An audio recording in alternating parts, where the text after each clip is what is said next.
大家好，我係香港大埔住嘅市民啦。咁呢，26號嗰陣時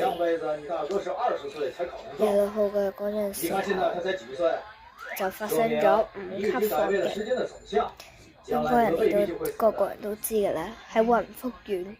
難道不會提前死嗎？何必這麼悲觀？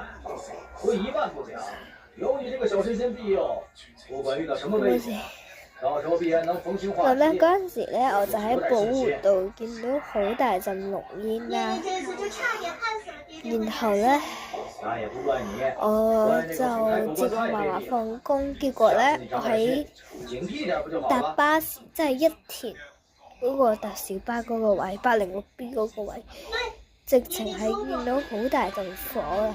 無論點都好，我哋都祈過禱，我係基督教嘅，返咗3年教會，我哋生晒核實同耶穌祈過禱。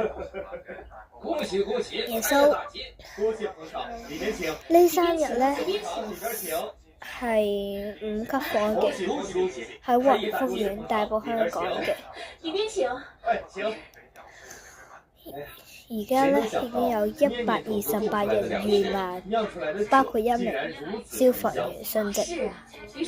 佢叫何偉豪。無論點都好，我哋祝唔該我哋祝雲福縣嘅市民、香港嘅市民，仲有包括救護人員、消防員努力，我哋可以更多嘅人喺度。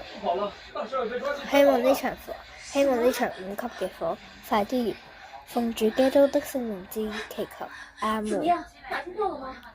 我哋祝一下雲福縣嘅市民、公公婆婆、哥哥姐姐，你哋好嗎？快啲！你哋啱啱有冇雙手合十一齊祈過禱呢？咁其實呢3日我都有喊，雖然你見到我笑笑口，但係其實我心裏面都係好傷心，好想喊。